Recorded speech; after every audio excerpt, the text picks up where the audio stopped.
Eu não suportava a igreja evangélica.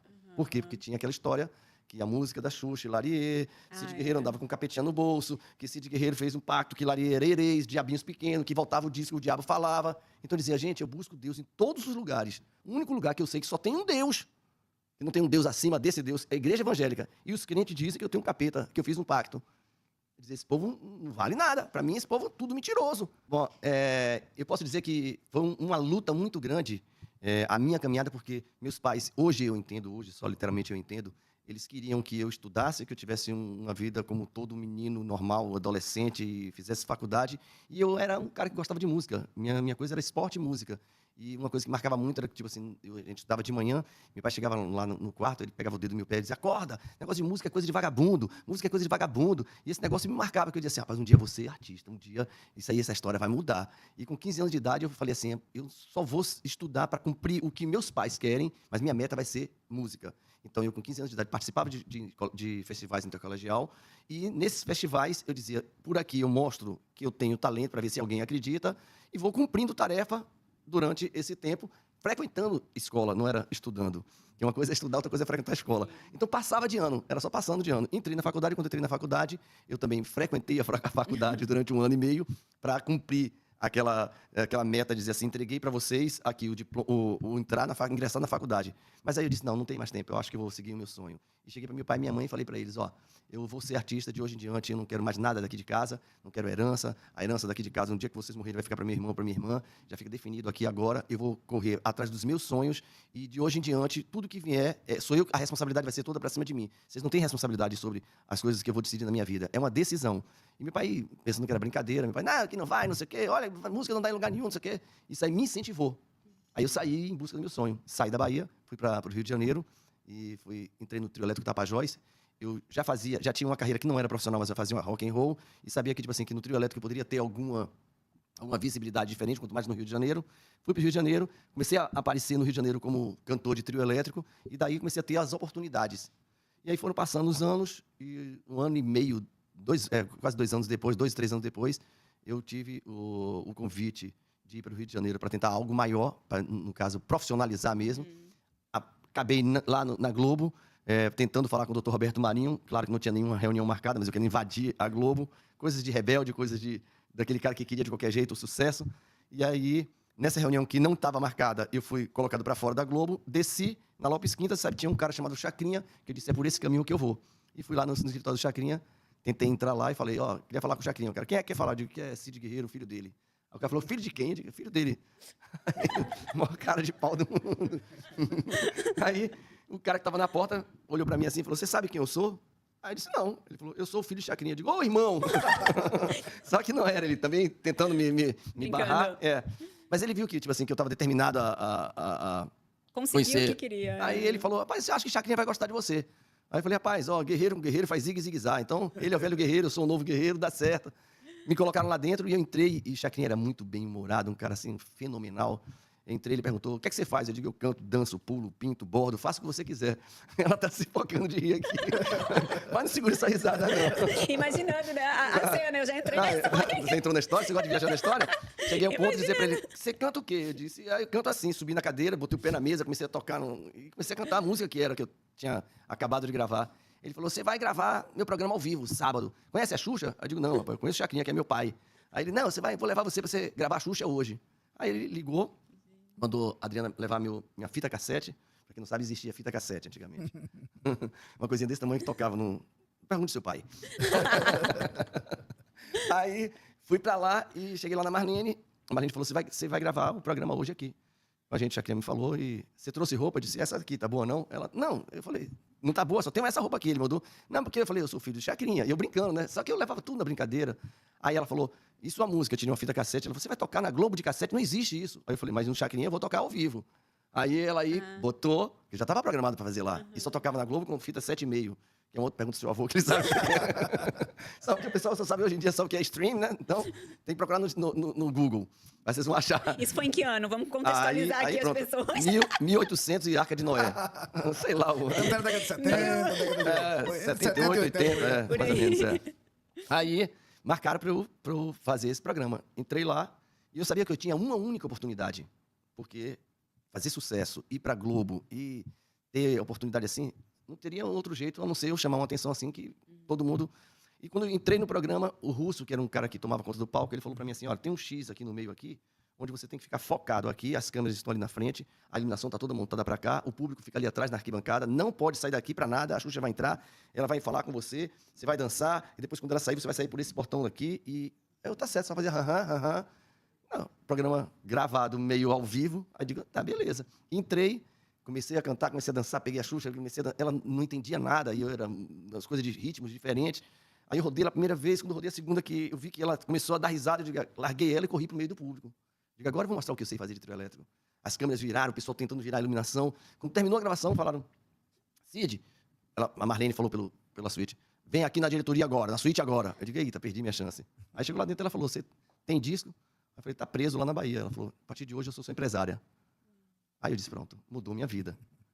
Aí, uma coisa que eu nunca vou me esquecer, que a palavra gratidão a gente tem que levar sempre. Medi um palmo no papel, assinei embaixo, falei, tá aqui, ó. Se você é minha empresária, pode escrever o que você quiser aqui, tá em sua mão. Ela pagou a minha dívida que eu tinha, a dívida era de 8 milhões, não sei o que lá, reais, sei lá, o nome da moeda. Ela fez um cheque de 10, tanto, mandou eu pagar, eu paguei, trouxe e comecei a minha história. Aí ela pediu uma música pra Xuxa. E aí eu fiz Hilarie.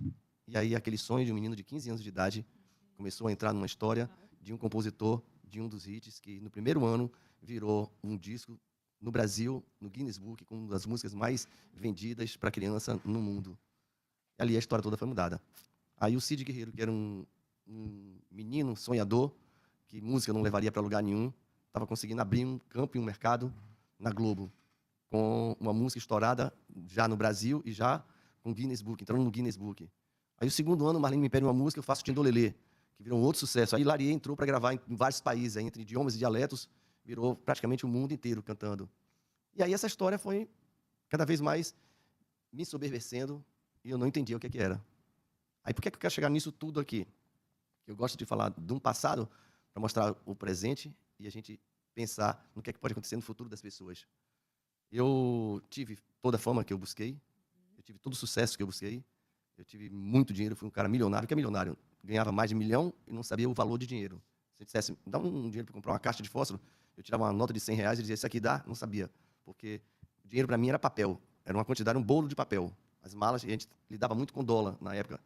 Alguns recebiam em dinheiro e eu gostava de receber em dólar, para ficar com, tipo, tio Patinhas, com cofres de coisa. E no auge da minha carreira, eu me peguei no auge da minha carreira, eu tinha 4 seguranças, 2 que todo mundo conhecia, 2 que a gente chamava de 0908, que era para cuidar dos nossos seguranças, para negócio de sequestro, essas coisas. E eu, com todo o dinheiro, toda a fama, todo o sucesso, eu não tinha felicidade, eu não sabia o que era. Eu era prisioneiro, justamente, da minha fama, do meu sucesso, do meu dinheiro. Porque eu vivia dentro das suítes de hotel, com os seguranças na porta, saía para dentro da van, a van para dentro do show para o hotel para o avião, fazia show terça, quarta, quinta, sexta 2 shows, sábado 2 shows, domingo 2 shows, não tinha vida. E aí, com isso tudo, eu enxerguei várias vezes, tipo assim, de eu estar com um empresário, como era muitos shows e muito cansativo, tem Cid, tá com 1.000 pessoas aí. Eu dizia, rapaz, devolve o dinheiro desse pessoal aí, porque Cid Guerreiro não canta para 1.000 pessoas. Aí a gente vê assim, aí o artista, ninguém sabe o que é a podridão de um homem quando o homem começa a se ensoberbecer e ele começa a desvalorizar aquilo que ele almejou um dia. E eu passei por essa história toda. Só que eu não sabia. Eu achava que devolver o dinheiro era, tipo assim, eu preservar a minha saúde e não pensava naqueles que estavam ali como fãs, como tietes, que queriam ver um show. Eu dizia, não, devolve o dinheiro, outro dia eu volto, arranjo uma agenda lá na frente. Cid não canta para 1.000, 2.000 pessoas. Mas nada disso me tocava. Onde é que eu enxergo tudo isso? Depois da mudança da minha vida, do resgate, que Deus me resgata e mostra assim, olha o que é que você era, e olha o que é que eu vou lhe transformar. Aí o que é que eu achava, o que é que eu pensava, que tipo assim, que como eu tinha o poder na mão, literalmente, porque o dinheiro era o poder naquela época, eu comprava tudo que eu queria. E então eu comprava momentos felizes. O que é comprar momentos felizes? Como eu não podia ter as festas, os lugares para ir, eu fechava os lugares, convidava as pessoas, todo mundo ia para lá e fazia uma festa do jeito que eu queria. Só que o que é ser amigo? Onde é que você descobre que você tem amigo? Você descobre que você tem amigo quando você não está mais bancando as coisas que aquelas pessoas interessadas naquela pessoa. Exatamente. Então, ali é que você descobre tudo. O tempo foi passando, eu fui começando a pensar que aqui no Brasil... aqui no Brasil... é que eu estou tendo vontade de voltar para casa. E no Brasil, já estava pequeno para mim, porque já tinha alcançado tudo lá. Eu já tinha um pedido muito grande para fazer uma carreira internacional solo, minha, porque eu era conhecido na Argentina por causa do Hilarie e do Tindolelê, os dois maiores times lá da Argentina, o Boca Juniors e o River Plate.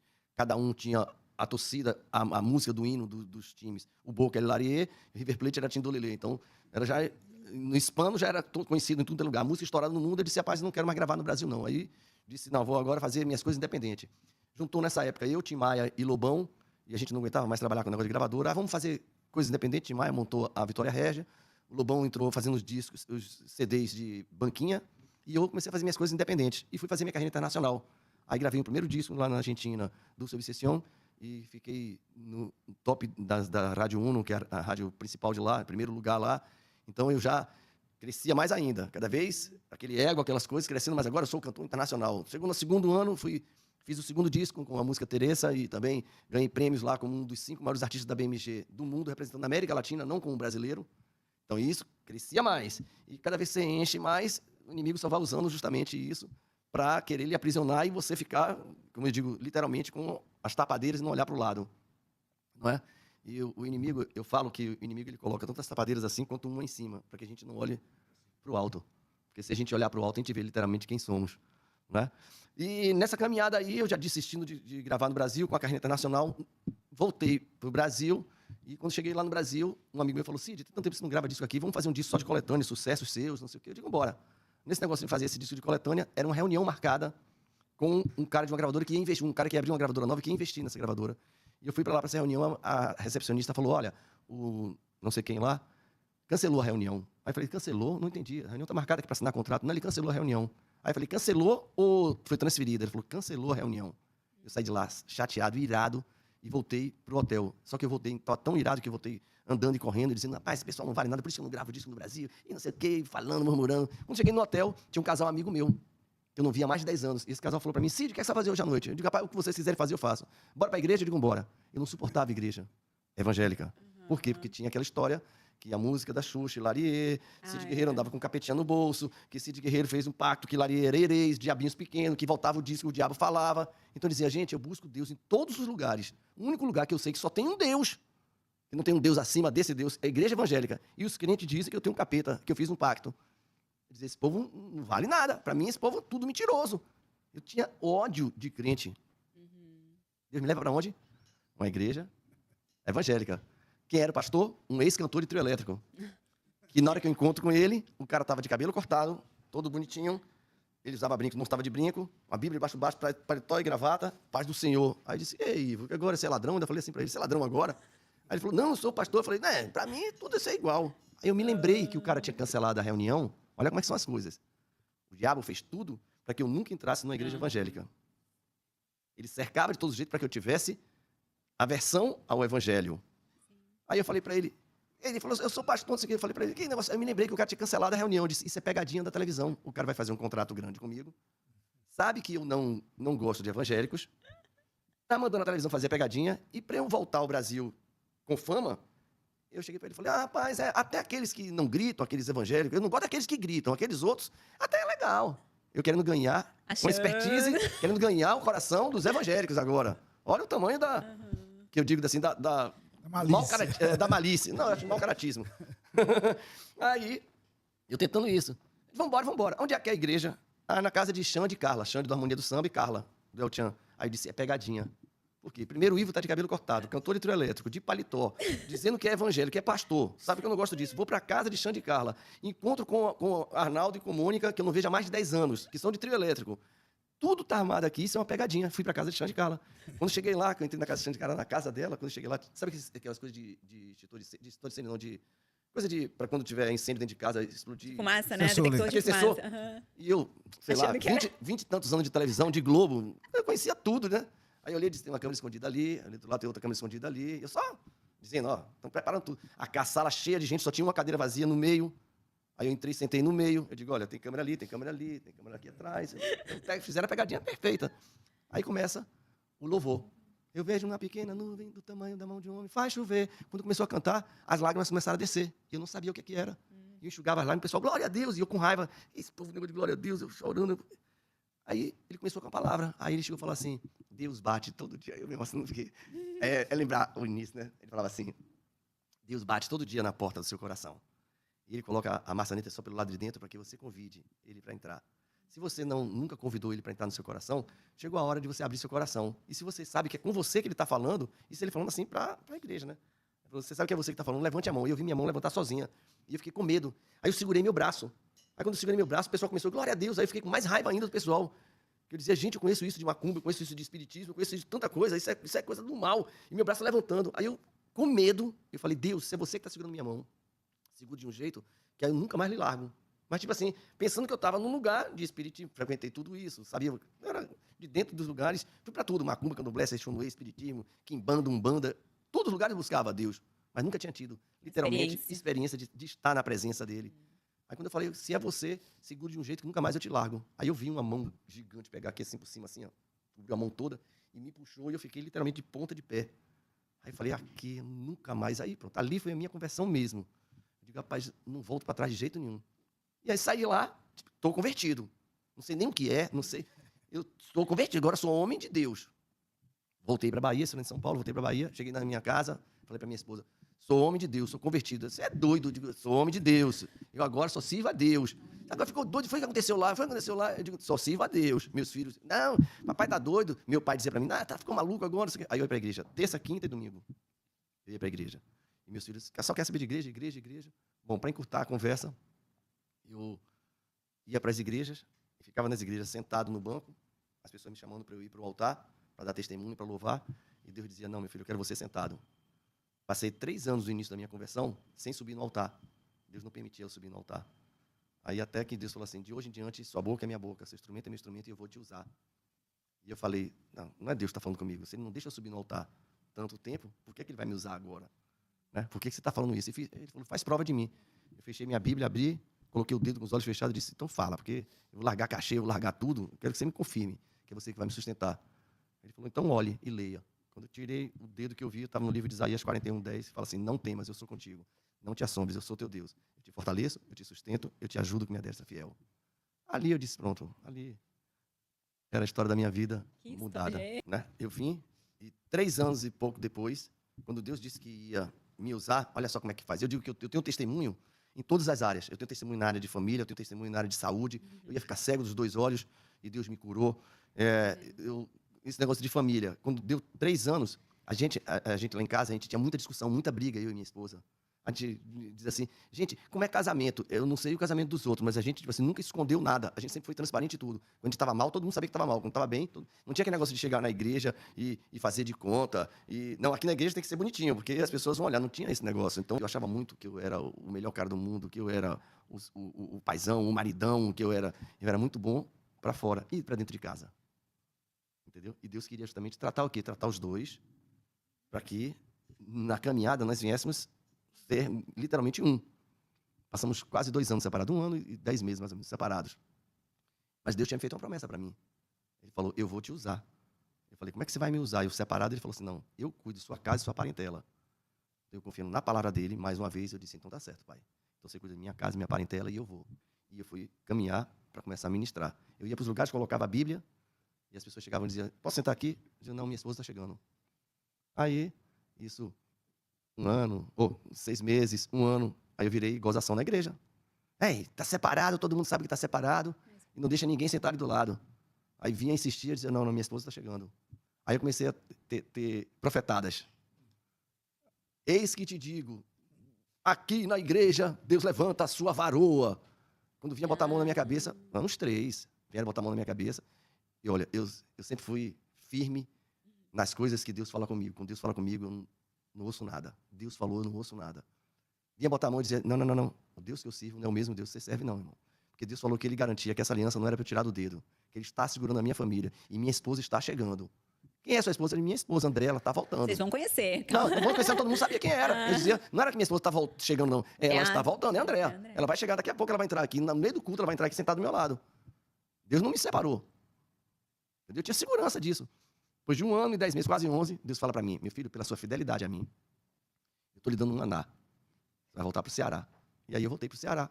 Cheguei lá no Ceará, André não teve ninguém, eu não tive ninguém. A gente teve 2 vidas longe um do outro, mas, porém, unidos. E aí depois desse tempo, a gente volta ao casamento. Agora, imagine aqueles que disseram, eis que te digo, ver a gente voltando, depois de 2 anos, entrando nas igrejas, eu e ela, e eu olhava e dizia, tá vendo que Eu falei. minha esposa ia chegar? Deus, quando promete, ele não falha nunca. O tempo Hoje de são Deus não é quantos igual. anos de casados hoje? 33 anos. Graças a Deus. Eu digo que eu sempre digo em todo lugar. Tem uma mulher mais linda desse planeta. Tanto que o nome de minha mulher, você procura no meu telefone. Como é o nome da sua mulher? Está escrito lá, presente de Deus. Não tem o nome de Andréa. Tem escrito presente de Deus. Por que presente de Deus? No dia que eu estiver chateado com qualquer coisa, que eu quero falar alguma coisa para ela, que eu pego o telefone, peraí, que eu olho, presente de Deus. É a melhor coisa que Deus me deu, foi isso aqui. Então, tipo assim, presente não tem melhor coisa no mundo. Deus me deu a melhor mulher. Deus me deu a melhor mãe, a melhor companheira. A gente tem 2 filhos lindos, maravilhosos, Andressa e o Kim. Temos um netinho, o Benjamin. A gente tem uma família linda, maravilhosa. E por que a gente passou por tudo isso? Aí eu digo, por que a história do passado é legal? A história do passado é legal porque você vê os seus erros do passado para você construir isso de alicerce para um prédio que você levanta em cima. Você sabe onde você errou, você sabe onde você... Ah, se você não erra mais? Não, todo mundo erra. Mas qual é a diferença? Hoje em dia eu vigio muito mais tudo que eu faço e tenho certeza que todo dia, na hora que eu me acordo, eu digo, pai, nem sei o que é que eu fiz. Acabei de acordar, mas já quero pedir perdão a você por qualquer coisa que eu desagradeça o coração. Porque a gente desagrada o coração de Deus, não é?